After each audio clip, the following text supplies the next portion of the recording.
Before you can teach a dog anything, you first need its attention, a reward significant enough for it to perform the task, and a way to capture the desired behavior.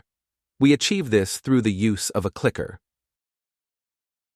However, before we can work with the clicker, we need to first have the dog's attention. If you have a dog like this one, who pays no attention to the handler, it becomes challenging to teach anything. So, the first step is to ensure I have the dog's attention. Whether it's a dog that already pays attention immediately or one like this, it doesn't matter. I always start in the same way, and I do this through food training. I explain to the dog that, from now on, it has to work for its food. In the morning for 5 minutes and in the evening for 5 minutes, I give all the food it receives by hand. For most dogs, this poses no problem, and they willingly accept food from your hand both in the morning and evening. However, I deliberately show that it doesn't always go so smoothly and that some dogs need time to get used to it. The key is to remain calm, not get angry, but to stop the training if needed.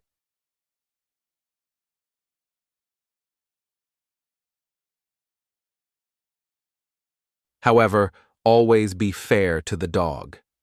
The moment you interrupt the training, you're obligated to let them try again a few hours later.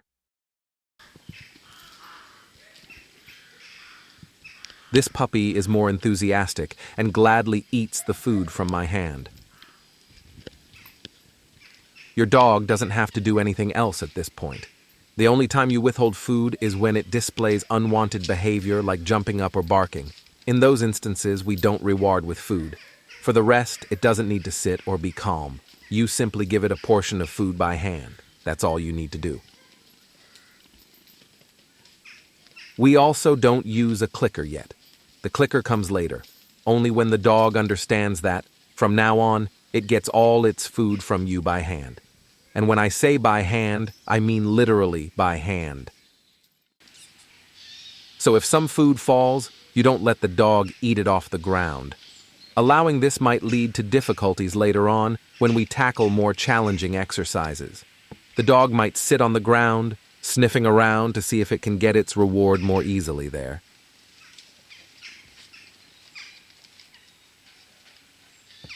When you build clicker training properly, it works for every breed and age. You can start with an 8-week-old puppy, or you can effectively use clicker training for a dog a few years old that you want to teach something new.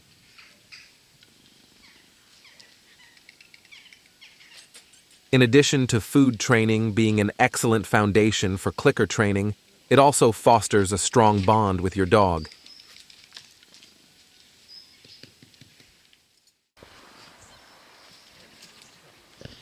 Many behavioral issues, such as leash pulling, reluctance to come when called, puppy biting, and more, could be effectively addressed by initiating food training.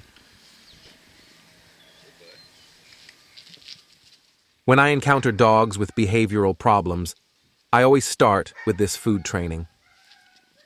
Once it's clear to the dog that it will receive all its food by hand, we move on to actual clicker training. We explain to the dog that a reward always follows the click. To effectively convey this, the reward must come immediately after the click. Therefore, you shouldn't click and then leisurely retrieve the food from your pocket. In this phase of the learning process, that takes too long, and the dog won't make the connection. You can put the food in your hand, let the dog sniff your hand, and open your hand immediately after the click. This is when the dog starts associating the clicker sound with the food reward.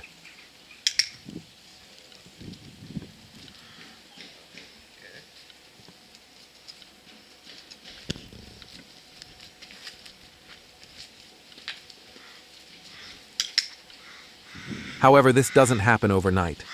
On average, it takes about a week of giving all the food by hand, using the clicker in the morning and evening. Click, treat, click, treat.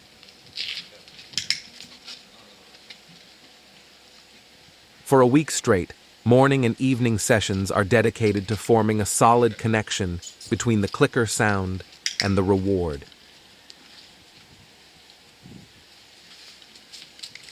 Ensure that a reward always follows the click, even if you accidentally click at the wrong moment. For example, if the dog jumps on you when you click, still give the reward because that's the agreement you've made with the dog. A click always results in a reward. If you decide to train outside and, while bending down to tie your shoelaces, the clicker in your pocket goes off, you still give your dog a reward.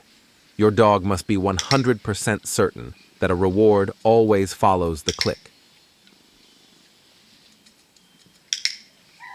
Once you are confident that the connection between the clicker sound and the food reward has been established, you can test it. For instance, when the dog is peacefully sleeping in its bed, press the clicker. If the dog immediately wakes up and comes to you happily, congratulations.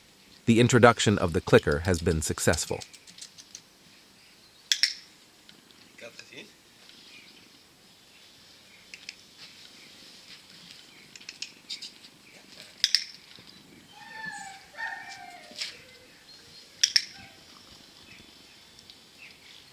Here's another example with a larger dog.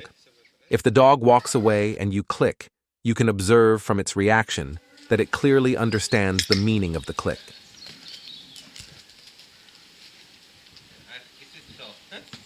In this video, the dog wants to approach the person filming. I click, and instantly he comes to me. This concludes Clicker Training Course Part 1. In Part 2, we'll work on shifting the dog's focus from food to the person. We'll ensure that the dog pays attention to you instead of the food. If you want to have a perfectly obedient dog and not miss any videos, subscribe to our YouTube channel. It's completely free, and you'll be sure not to miss anything.